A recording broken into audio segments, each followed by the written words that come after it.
De retour dans les années 1970 et 1980, Hollywood s'est retrouvé divisé deux camps entre deux titans plus grands que nature se disputant le trône.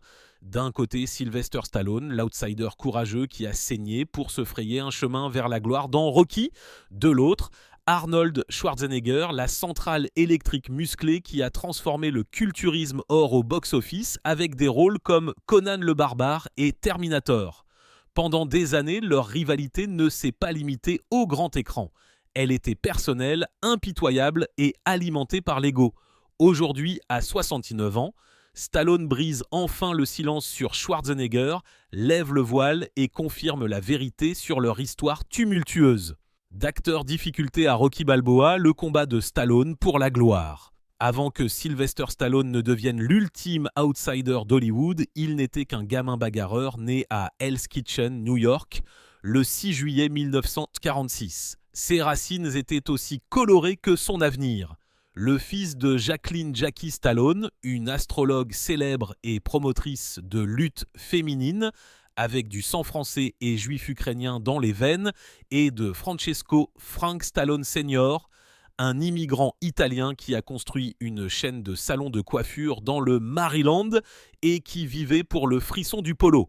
Son jeune frère, Frank Stallone, deviendra lui aussi célèbre tant qu'acteur et musicien, mais dès le départ, la vie de Sylvester était destinée à être la plus folle de toutes. Même son nom portait un drame. Jackie a un jour admis qu'elle voulait d'abord l'appeler Tyrone, d'après son idole à l'écran Tyrone Power, mais Frank Senior n'a pas voulu. Il a plutôt baptisé le garçon Sylvester. Pour ses camarades de classe, cependant, il était Binky, un surnom qui s'est transformé Stinky, lorsque les brutes de la cour d'école sont arrivés. Essayant d'échapper à la cruauté, le jeune Sylvester s'est fait appeler Mike pendant un certain temps. Son deuxième prénom, Gardenzio, est une variante de l'italien Gardegno, qu'il a ensuite réduit à Enzio, plus élégant. Chaque partie de lui, de son nom jusqu'au reste, semblait être prise entre la moquerie et la réinvention. Mais il n'y avait pas que les moqueries qui le façonnaient, c'était le destin. Et le destin est arrivé cruel à la naissance, un accouchement compliqué a forcé les médecins à utiliser des forceps sectionnant un nerf qui a paralysé la partie inférieure gauche de son visage. Cette lèvre tombante, cette expression grognante, cette voix pâteuse, les caractéristiques mêmes qui l'ont rendu emblématique à l'écran étaient les cicatrices de son premier jour sur Terre. Dans son enfance, elles ont fait de lui une cible. Les enfants se moquaient de lui, les enseignants doutaient de lui. Un conseiller d'orientation a même dit à Jackie sans détour que son fils n'était bon qu'à faire fonctionner une machine de tri ou peut-être à travailler comme électricien adjoint dans un ascenseur. Mais Stallone était déjà câblé différemment. Il n'avait pas l'intention d'appuyer sur des boutons pour la vie de quelqu'un d'autre. Il voulait écrire son propre scénario au sens propre du terme. Il s'est fixé comme objectif d'être acteur et scénariste, même si cela semblait impossible. Les premières années n'ont pas été faciles. Stallone a passé une partie de sa petite enfance dans une famille d'accueil avant de retourner dans sa famille. À 5 ans, le clan est retourné dans le Maryland. Plus tard, au début des années 1950, Frank Senior les a déplacés à Washington DC pour ouvrir une école de beauté, tandis que Jackie redoublait d'efforts sur sa lancée non conventionnelle et a lancé une salle de sport pour femmes appelée Barbellas 1954. À l'adolescence, le mariage des parents de Sylvester s'effondrait. À 11 ans après le divorce, il a vécu avec son père. Mais à 15 ans, il était de retour avec sa mère remariée à Philadelphie. Et Philadelphie c'est là que le jeune Stallone a vraiment commencé à aiguiser son caractère. Les lycéens étaient impitoyables. Point. Dans une moquerie particulièrement cruelle, il a été élu comme étant le plus susceptible de finir sur la chaise électrique. Pourtant, même face au ridicule, Stallone a trouvé sa voie dans des écoles qui lui ont permis d'aller de l'avant. La Notre-Dame Academy, l'Abraham Lincoln High School et la Charlotte Hall Military Academy dans le Maryland. La structure l'a aidé, mais le rêve a toujours été plus grand que la salle de classe. 1965, Stallone a traversé l'Atlantique et a passé 2 ans à l'American College of Switzerland. Ce chapitre européen a élargi son monde, mais Hollywood est resté son étoile polaire. De retour aux États-Unis, il s'est plongé dans des études d'art dramatique à l'université de Miami de 1967 à 1969. Il n'a pas terminé ses études à ce moment-là, mais des décennies plus tard, l'université a réparé cet oubli. 1998, ils lui ont remis un baccalauréat Beaux-Arts, reconnaissant sa vie et sa carrière comme la preuve ultime de sa maîtrise. De Binky à Stinky, du placement famille d'accueil à la réputation d'être un cas désespéré, Stallone portait des cicatrices, des doutes et des rejets. Mais au lieu de le briser, ils l'ont endurci pour faire l'homme qui un jour se frayerait un chemin sanglant à travers Rocky, prouvant que tous les conseillers d'orientation et les brutes du lycée avaient complètement tort. Le chaos qui a tout changé, l'ascension de Rocky vers l'immortalité. Avant que Rocky ne fasse de lui une légende, l'ascension de Sylvester Stallone vers la célébrité a été un travail acharné, brut, humiliant et basé sur le pur désespoir. À la fin des années 60, il se débrouillait sous le nom de Mike Stallone, avant de passer à Sylvester East Stallone 1970, à la recherche d'une identité qui pourrait enfin coller. Alors qu'il était encore à l'université de Miami, il a réussi à décrocher un petit rôle dans le drame étudiant That Nice Boy 1968.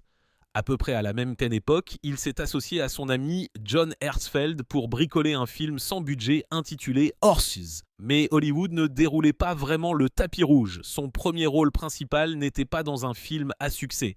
C'était dans un film softcore appelé The Party at Kitty and Stud.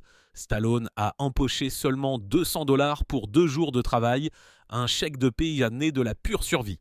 Expulsé de son appartement et suffisamment fauché pour passer des nuits à dormir dans la gare routière de Port Authority, il a admis plus tard qu'il fallait soit accepter le rôle, soit commencer à voler des gens. Des années plus tard, après que Rocky ait fait de lui un nom familier, le film a été honteusement réédité sous un nouveau titre, Italian Stallion.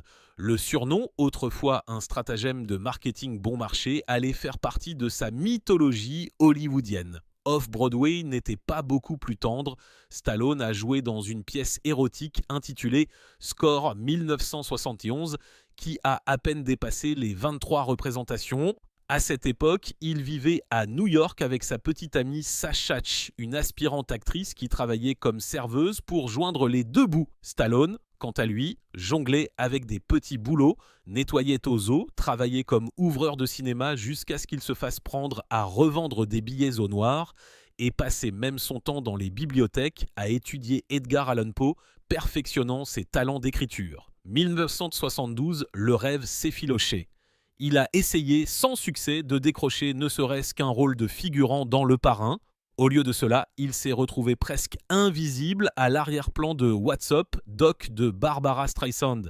C'était le fond du baril, pourtant, au moment où il pensait abandonner, une chance s'est présentée. Un agent l'a repéré pendant une pièce de théâtre et a estimé que Stallone était parfait pour le rôle de Stanley dans The Lords of Flatbush. La production a été chaotique, entachée de retard et de problèmes d'argent. Mais Stallone avait enfin un vrai rôle, à peu près à la même époque. Il a décroché son premier rôle principal dans le film indépendant No Place to Hide 1973, où il incarnait un jeune homme lié à un groupe terroriste clandestin. Le film n'a mené nulle part, finissant par être coupé, remonté et même transformé parodie des années plus tard sous le titre A Man Called Rainbow. Entre ces difficultés, Stallone ramassait les miettes partout où il pouvait.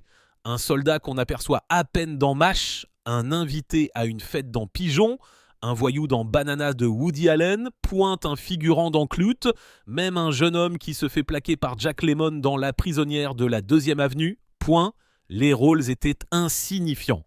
Mais Stallone n'a jamais cessé de se battre. Mars 1974, il est revenu sur le devant de la scène avec The Lords of Flatbush.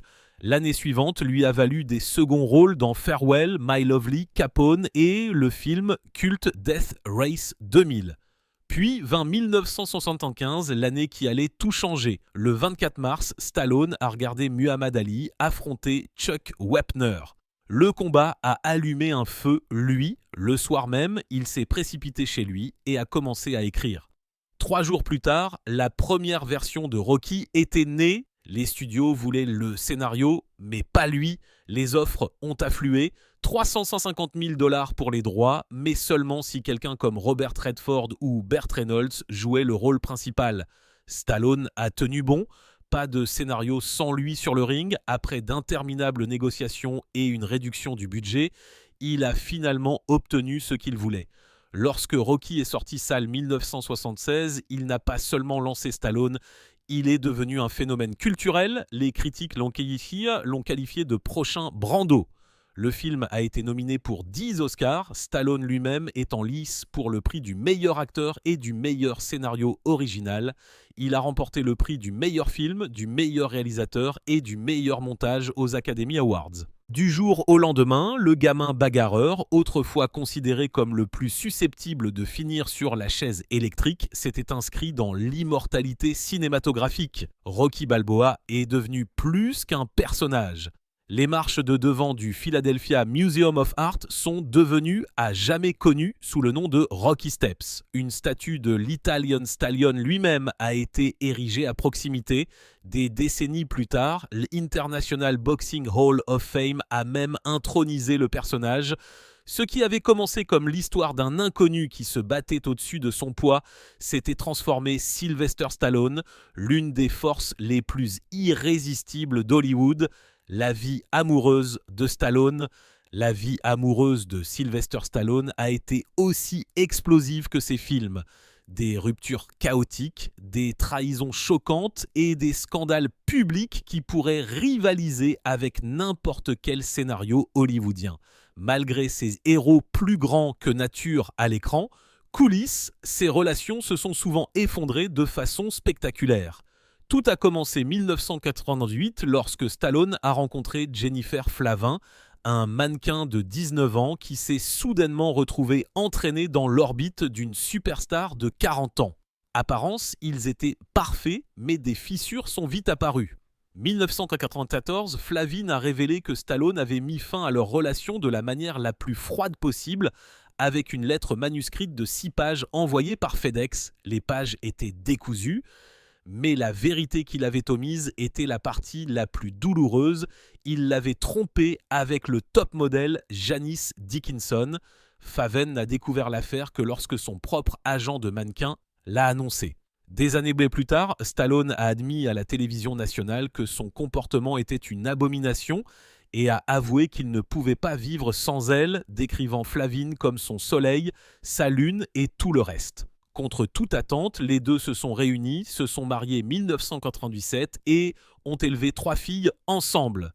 Mais même ce mariage apparemment inébranlable a failli imploser. Août 2022, Flavin a demandé le divorce, accusant Stallone de gaspiller imprudemment les biens conjugaux et exigeant que le tribunal lui interdise d'utiliser leur argent commun jusqu'à ce que l'affaire soit réglée. Des initiés ont affirmé que leur union s'effritait depuis des années et qu'ils étaient restés ensemble uniquement pour leurs enfants. Un mois plus tard, cependant, le couple s'est réconcilié.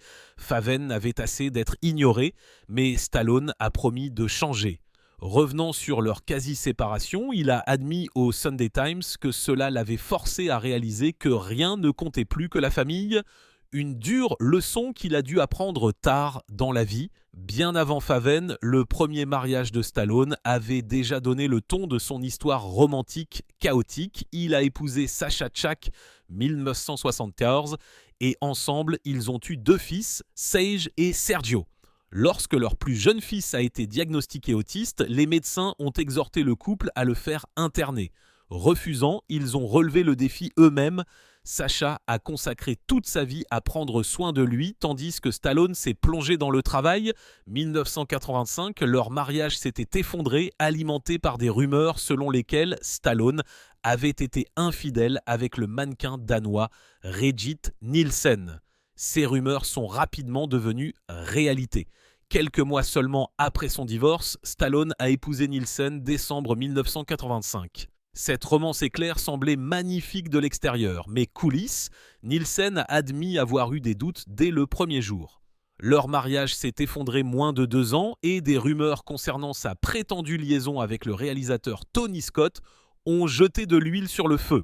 Les initiés d'Hollywood ont qualifié Nielsen de conspiratrice qui avait utilisé Stallone comme un tremplin, le laissant humilier. Nielsen elle-même a affirmé plus tard qu'elle avait été mise sur la liste noire à Hollywood après le divorce, ce qui l'avait obligée à retourner Europe. La liaison de Stallone avec Janice Dickinson sera tout aussi dramatique. 1994, Dickinson a donné naissance à une fille qu'elle croyait être celle de Stallone. Convaincu qu'il était le père, Stallone s'est engagé envers elle, allant même jusqu'à la demander mariage. Mais un test ADN a révélé plus tard que l'enfant n'était pas le sien. Et Stallone a mis fin à la relation avec une phrase assassine. « Transmettez mes salutations à Monsieur Birnbaum !» Dickinson se souvient qu'il est sûrement parti sans se retourner, mettant fin à leur liaison sur le coup. Pour Flavine, qui prévoyait à l'époque un avenir avec Stallone, la trahison a été profonde. Même après Dickinson, les romans en cause de Stallone ne se sont pas stabilisés. Il a brièvement fréquenté Andrea Wheeler, 22 ans, avant de passer au top modèle Angie Everhart. Séduit par sa couverture de magazine, Stallone l'a aidé à percer dans le cinéma et, quelques semaines, ils se sont fiancés. Mais la relation s'est éteinte presque aussi vite qu'elle avait commencé. Les reportages ont dépeint Stallone comme quelqu'un de contrôlant, dictant ses repas, ses vêtements et même sa chirurgie plastique. Dans une déclaration choquante des années plus tard, Everhart a révélé que pendant son opération d'augmentation mammaire, Stallone avait convaincu le médecin d'aller à l'encontre de ses souhaits alors qu'elle était sous sédatif, ce qui lui a causé des problèmes de santé qui l'ont hanté pendant des années. Malgré tout, les mariages ratés, les scandales, les trahisons et les brèves liaisons, Stallone est finalement revenu à Jennifer Faven, la femme qui avait enduré ses pires erreurs, mais qui restait le centre de son univers. Pour un homme qui a bâti sa carrière sur l'histoire d'un outsider se battant pour la rédemption, il semble normal que sa plus grande bataille personnelle ait été de garder l'amour de sa vie à ses côtés, mais pendant que Stallone se débattait avec le chaos de l'amour hollywoodien et le besoin constant de se reconstruire, un autre titan préparait tranquillement sa propre ascension. Du muscle au cinéma, l'ascension irrésistible d'Arnold. Arnold Alois Schwarzenegger n'est pas seulement né, il a été forgé dans le petit village autrichien de Thal, sous l'ombre d'un père qui portait à la fois un passé nazi et le poing de fer d'un policier. Son père, Gustav, était un policier militaire décoré qui avait survécu à Stalingrad et à la malaria et qui était revenu avec des cicatrices qui n'ont pas seulement marqué son corps, mais ont façonné son éducation brutale. Sa mère, Aurélia, était plus douce, ancrant Arnold dans la foi catholique. Mais à l'intérieur de cette maison, la hiérarchie était claire comme de l'eau de roche. Gustav adorait le frère aîné d'Arnold, Meinhard, et regardait Arnold avec suspicion, allant même jusqu'à dire que le garçon n'était peut-être pas son fils du tout. Arnold a grandi dans un monde de discipline froide et de pauvreté. Il se souvenait du frisson qu'avait procuré à sa famille l'achat de son premier réfrigérateur comme s'il s'agissait d'un trésor et de la piqûre des ceintures et des poings lorsque Gustave exigeait l'obéissance. Dans des interviews, il l'a qualifié plus tard de compliqué, mais à l'époque, c'était simplement la vie dans l'Autriche d'après-guerre. La différence, c'est la réaction d'Arnold. Alors que d'autres enfants s'effondraient sous la férule, il raidissait l'échine. Chaque gifle, chaque « tu ne peux pas » est devenu un carburant pour la rébellion. Il a juré qu'il s'échapperait, qu'il serait riche, célèbre et intouchable. À l'école, il n'était pas un prodige. La dyslexie rendait la lecture difficile. Les enseignants et les camarades de classe se souvenaient de lui comme d'un enfant exubérant, arrogant, voire capable de remplir une pièce de rire. Pourtant, ce qui l'a vraiment façonné, ce n'est pas la salle de classe, c'est la salle de sport. À 14 ans, son entraîneur de football l'a conduit dans une salle de musculation et quelque chose à l'intérieur d'Arnold s'est mis au point. Les haltères ont remplacé les ballons de football, le fer a remplacé le cuir et il a rapidement décidé que ce n'était pas un passe-temps, c'était sa destinée. Au milieu de son adolescence, il s'introduisait 12 dans les salles de sport quand elles étaient fermées. Il cassait des serrures juste pour s'entraîner. Manquer une séance d'entraînement le rendait physiquement malade, disait-il. Les films sont devenus sa deuxième église. Il s'asseyait dans des salles de cinéma rudimentaires et regardait des dieux de la musculation comme Steve Reeves et Reg Park, mémorisant leur physique, leurs actes héroïques et leur aura même. Lorsque Reeves est mort des décennies plus tard, Arnold a admis qu'il ne serait pas devenu ce qu'il était sans lui. La discipline s'est transformée obsession et l'obsession ambition. À 18 ans, Arnold effectuait déjà son année obligatoire dans l'armée autrichienne, mais même cela ne pouvait pas le retenir. Il s'est absenté sans permission juste pour participer au concours de Mister Europe Junior qu'il a remporté et s'est aussitôt retrouvé dans une prison militaire pendant une semaine. Il se fichait. Ce goût de la victoire était plus fort que la punition. Puis vint le tournant. 1966, au NABA Meister Universe de Londres, Arnold s'est classé deuxième. Pour la plupart des gens, la deuxième place est une déception. Pour Arnold, c'était de l'essence. Un juge du nom de Charles Wag Bennett a vu son potentiel et lui a offert non seulement un entraînement, mais aussi un lit dans son appartement londonien exigu. Arnold a accepté, échangeant le confort contre la grandeur. Les Bennett lui ont donné quelque chose qu'il n'avait jamais vraiment ressenti auparavant. Des conseils, de l'amour et de la confiance. Sous leurs ailes. Son anglais s'est amélioré, sa discipline s'est approfondie et son rêve est devenu clair. Il n'allait pas seulement soulever des poids, il allait conquérir le monde. L'année suivante, à 20 ans, il est retourné à Londres et a remporté la couronne de Mister Universe. Il était le plus jeune à l'avoir jamais fait. D'autres titres ont suivi et chacun a bâti son mythe. Munich est devenu son terrain d'entraînement, Londres son terrain d'essai. Mais l'Amérique était le champ de bataille qu'il convoitait. À 21 ans, avec à peine quelques notions d'anglais et rien d'autre que des muscles et de l'audace, Arnold a pris un avion pour les États-Unis. Il a atterri à Los Angeles octobre 1968, est entré dans le Gold's Gym de Venise et s'est installé à l'hôtel de Joe Weider, le faiseur de roi du culturisme. Moins de 2 ans, il était Mister Olympia. À 23 ans, il était l'homme le mieux bâti au monde.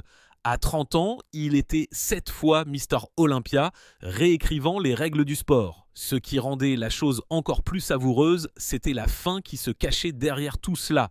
Il ne faisait pas que soulever des poids. Il se sortait de l'Autriche, de la pauvreté et de l'ombre de son père. Il étudiait le commerce et le marketing entre 2 répétitions, a obtenu un diplôme par correspondance et est devenu citoyen américain 1983, se transformant ainsi du garçon que Gustave battait pour l'homme que le monde finirait par appeler le Terminator. Terminator qui a cimenté une légende. Si Sylvester Stallone était l'outsider bagarreur du cinéma d'action, Arnold Schwarzenegger était la force inébranlable. Un gladiateur musclé qui a pris d'assaut Hollywood avec un sourire aussi grand que ses biceps. Sa percée a eu lieu 1982 avec Conan le Barbare, une épopée de cap et d'épée qui a fait de lui plus qu'un simple culturiste avec un accent. Il l'a transformé une star du box-office. Le succès du film a donné naissance à une suite, Conan le Destructeur, 1984. Il n'a pas rugi aussi fort que l'original, mais à ce moment-là, Arnold se dirigeait déjà vers quelque chose de plus grand. Le destin était sur le point d'attacher un fusil à pompe dans son dos et de graver son nom dans l'histoire du cinéma. Ce moment est arrivé 1984 lorsque James Cameron l'a choisi pour incarner la machine à tuer implacable et sans émotion dans Terminator.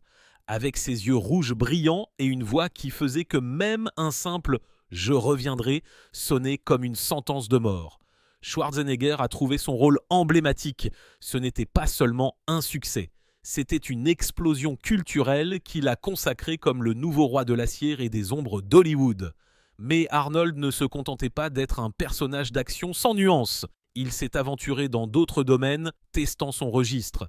Il a brandi à nouveau une épée dans Red Sonja, puis a fait étalage de ses muscles dans une série de succès à indice d'octane élevé comme Commando, Raw Deal, The Running Man, Predator et Red Heat, chacun d'eux étant un chef-d'œuvre de carnage. Le public ne pouvait plus se passer. Les armes sont devenues plus grosses, le nombre de morts a augmenté et Coulisses, sa rivalité avec Stallone, est devenue son propre sport sanglant. Les 2 icônes ont essayé de se surpasser avec plus d'explosions, plus de muscles et des armes plus scandaleuses.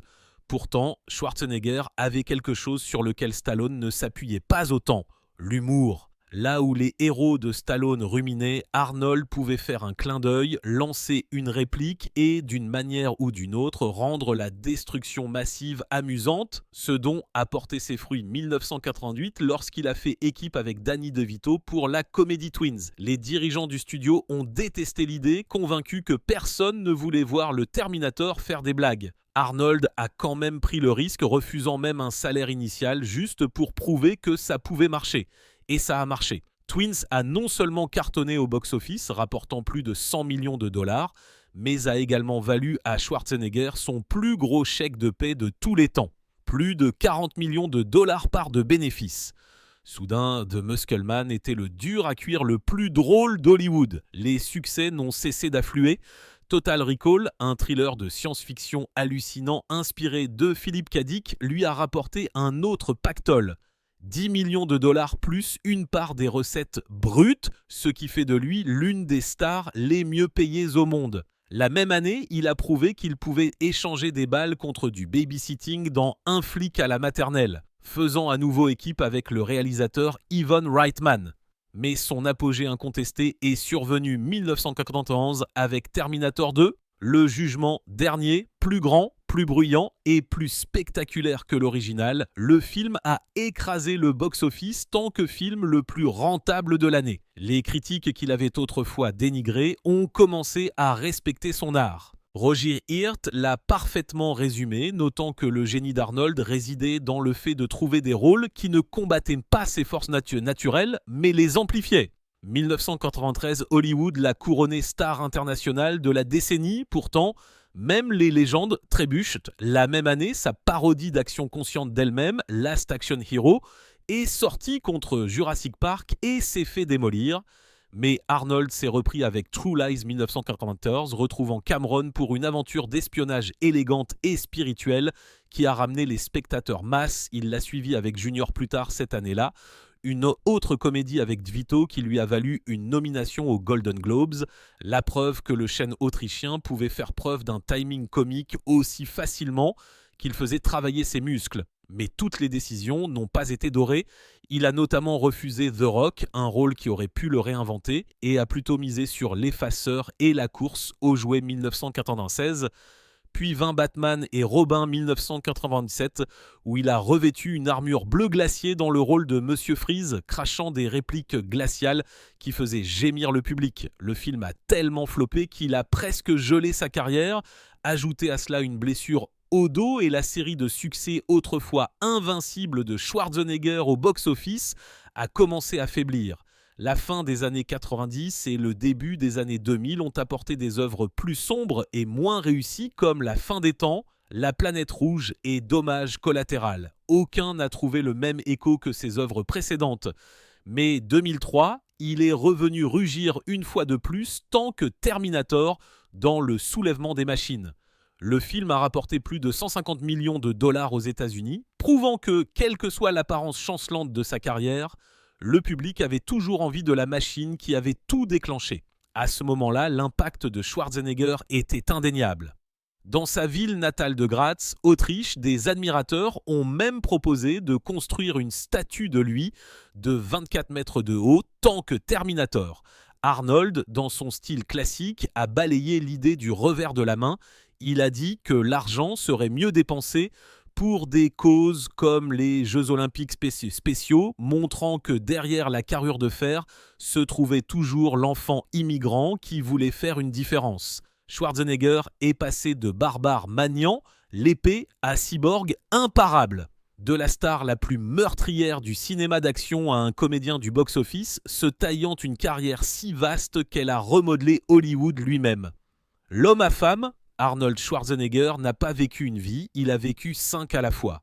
Champion du monde de culturisme, héros d'action ultime d'Hollywood, gouverneur de Californie et coulisses, un homme dont la vie personnelle était tout aussi explosive et chaotique que n'importe quel film à succès dont il a été la tête d'affiche. Pendant un demi-siècle, Arnold a été adoré, idéalisé et scruté. Et si sa carrière s'est déroulée comme un film, alors sa vie amoureuse a été le drame hors écran qui a rivalisé avec le meilleur d'entre eux. Au début de la vingtaine, Arnold avait déjà conquis l'Autriche, devenant le plus jeune à remporter le titre de Mr. Universe. Mais l'Amérique l'appelait et 1968, il a emballé ses ambitions et sa carrure musclée pour Hollywood. Presque immédiatement, il a trouvé l'amour Barbara Outland, une gentille étudiante qui voulait le mariage, des enfants et une vie tranquille. Pendant 6 ans, ils ont partagé une existence au bord de la plage de Santa Monica. Des barbecues, des couchers de soleil, Arnold s'entraînant comme une machine.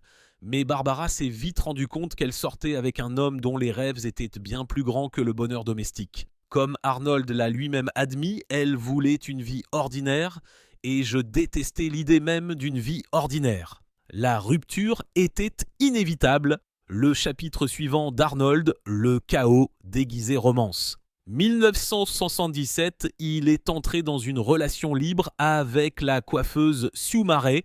Leur arrangement était un cocktail de liberté et de désir. Quand Arnold était vil, elle était à lui. Mais quand il ne l'était pas, les deux pouvaient voir d'autres personnes. Pendant 4 ans, le frisson a fonctionné jusqu'à ce que Maria Shriver entre scène. Maria n'était pas une femme ordinaire. Elle était une Kennedy, nièce d'Ethel, cousine de l'héritage doré de Camelo, une femme avec un pedigree et un pouvoir à la hauteur de la renommée croissante d'Arnold. Les deux se sont rencontrés lors d'un tournoi de tennis cette année-là et des étincelles ont jailli, bien qu'Arnold ait continué à jongler avec Maria et Sue. 1978, Sue avait assez et l'a quitté pour Shriver, qui est devenu le nouveau centre de son univers, ou du moins le public le croyait. Parce que même si la renommée d'Arnold s'est accrue dans les années 1980 avec Conan, Terminator et Predator, les rumeurs ont tourbillonné comme un feu de forêt. Et ce n'était pas que des rumeurs. Sur le plateau de Red Sonja, il est tombé dans une liaison très publique avec le mannequin Brigitte Nielsen, paradant à travers l'Europe comme un couple amoureux pendant que Shriver attendait à la maison. Nielsen voulait même l'épouser. Mais Arnold a balayé la chose du revers de la main, gardant ses liens avec Maria aussi fragiles soient-ils. Bien qu'elle connaisse son passé, Maria a dit oui à la 3e demande de mariage d'Arnold, 1945. Après l'avoir rejeté 2 fois auparavant, ils se sont mariés lors d'une cérémonie somptueuse à Yanis, dans le Massachusetts, unissant la puissance hollywoodienne à la royauté politique américaine. La famille Virtal, la famille parfaite, a rapidement suivi. Catherine 1989, Christina 1991, Patrick 1993 et Christopher 1997. De l'extérieur, ils étaient le couple puissant de l'Amérique. Arnold gagnant des millions sur le grand écran. Maria prospérant tant que journaliste et leurs enfants entrant dans la lumière des projecteurs du privilège. Mais à l'intérieur du mariage, le modèle d'Arnold n'a jamais changé. Les rumeurs de liaison et d'aventure d'un soir sont devenues des articles de première page. Des biographes ont écrit sur des prétendues liaisons avec des costards et des espoirs hollywoodiens. Certaines jeunes femmes se sont manifestées, d'autres sont restées dans l'ombre. Mais la vérité était claire. La loyauté d'Arnold a toujours été divisée entre son ambition, ses désirs et sa famille. Le point de rupture n'est pas venu des rumeurs, mais d'un secret qui ne pouvait plus être caché. Au milieu des années 1990, Arnold a eu une liaison avec la gouvernante de la famille, Mildred Baena. 1997, elle a donné naissance à un fils, Joseph, quelques jours seulement après que Maria ait mis au monde Christopher. Pendant des années, le garçon a grandi sous le toit de Maria, sa ressemblance avec Arnold devenant de plus indéniable au fil des ans. 2011, la vérité a finalement tout brisé. Arnold a admis qu'il était le père de Joseph. Maria, qui l'avait soutenu à travers les scandales, les accusations et même la tempête des 15 femmes qu'il avait accusées d'inconduite lors de sa campagne au poste de gouverneur 2003, avait atteint sa limite. Après 25 ans de mariage, elle a demandé le divorce. La grâce Kennedy-Shriver a cédé la place à une implosion de tabloïds. Leur séparation a été laide, mais pas définitive dans l'esprit. Bien que divorcée 2021, près d'une décennie après que l'affaire ait éclaté, Maria et Arnold sont restés liés par leurs enfants et, étonnamment, par un respect mutuel. Arnold a continué de la louer tant que mère, tandis qu'elle a gardé sa grâce publique intacte, protégeant l'héritage de leur famille, même lorsque leur mariage s'est effondré. Et Arnold, il n'est pas resté célibataire longtemps. 2013, il était dans une nouvelle relation avec Heather Milligan, une physiothérapeute de près de 3 décennies plus jeune, un nouveau départ, un amour plus tranquille et une partenaire qui partageait sa passion pour le fitness. Les deux sont toujours ensemble et, à croire tous les témoignages, heureux. Pourtant, à travers tout le chaos, les scandales et les trahisons, une vérité demeure. La vie personnelle d'Arnold Schwarzenegger a été aussi épique, turbulente et plus grande que nature que les films qui ont fait de lui une légende. Il n'était pas seulement le Terminator, Conan ou même le Gouverneur, c'était un homme qui vivait sans modération, dans le triomphe et dans la ruine, et qui a laissé des cicatrices sur ceux qui l'ont le plus aimé. Et voici la partie qui mérite d'être soulignée. Arnold n'était pas seul dans ce cas. Tout comme lui, Sylvester Stallone avait la réputation d'être infidèle. Derrière les personnalités macho et les franchises à succès, les deux hommes ont eu du mal à garder leur vie privée propre. Les liaisons, les mariages brisés, les manchettes chaotiques. Tout cela faisait autant partie de leur histoire que les armes, les muscles et les explosions qui ont fait d'eux des icônes. D'une étrange manière, leur scandale personnel reflétait le chaos de leur rivalité professionnelle. Aucun des deux hommes ne savait faire quoi que ce soit à moitié, ni amour, ni dans sa carrière, ni dans sa vie, ce qui nous amène à l'autre champ de bataille sur lequel ils se sont battus, celui qui a défini l'ère de l'action à Hollywood. La guerre froide d'Hollywood, Stallone contre Schwarzenegger. Arnold Schwarzenegger et Sylvester Stallone sont peut-être les meilleurs amis du monde aujourd'hui. Mais à l'apogée de leur règne de héros d'action, les deux hommes pouvaient à peine se supporter. La rivalité entre Sylvester Stallone et Arnold Schwarzenegger n'était pas une simple plaisanterie hollywoodienne. C'était une guerre de 20 ans d'ego, de manchettes et de sabotage qui s'est déroulée à la fois à l'écran et hors écran. Deux titans, l'un de Hell's Kitchen et l'autre des Alpes autrichiennes, se sont affrontés dans une bataille qui est devenue légendaire. Leur première rencontre a donné le ton. C'était 1977, lors de la 34e cérémonie des Golden Globe Awards. Stallone, toujours sur la lancée des 6 nominations de Rocky, était assis à la même table qu'une étoile montante nommée Arnold Schwarzenegger. Stallone a été nominé toute la soirée, mais il a regardé son film perdre catégorie après catégorie, tandis qu'Arnold, le culturiste autrichien devenu acteur, est parti avec désinvolture avec le prix de la nouvelle star de l'année pour Stay Hungry. Stallone a révélé plus tard qu'Arnold s'était moqué de son malheur. L'humiliation l'a brûlé. Lorsque Rocky a finalement remporté le prix du meilleur film, Stallone n'a pas pu résister. Il a ramassé un bol de fleurs et l'a jeté sur la table de Schwarzenegger. À partir de ce moment-là, c'était la guerre. Les deux hommes se sont attaqués dans la presse, chacun essayant de prouver qu'il était le véritable roi du cinéma d'action. La compétition s'est transformée une surenchère absurde, des armes plus grosses, un nombre de morts plus élevé, des explosions plus tapent à l'œil. 1985, Arnold a porté un coup brutal. Dans une interview accordée au News of the World, il s'est moqué de Stallone, affirmant qu'il utilisait des doublures et s'est moqué de l'idée d'être mentionné dans la même phrase que lui. La même année, Stallone a répondu à l'écran avec Rocky Forever. Son adversaire, le glacial soviétique Ivan Drago, était largement considéré comme une parodie à peine voilée de Schwarzenegger, un étranger blond et musclé avec un accent épais. La rivalité n'était plus subtile. 1988, les choses ont pris une tournure plus méchante. La journaliste Wendy Lee a publié une nouvelle choquante du Monde avec le titre « Les stars d'Hollywood, un secret nazi ». L'article affirmait qu'Arnold avait des opinions nazies et antisémites ferventes.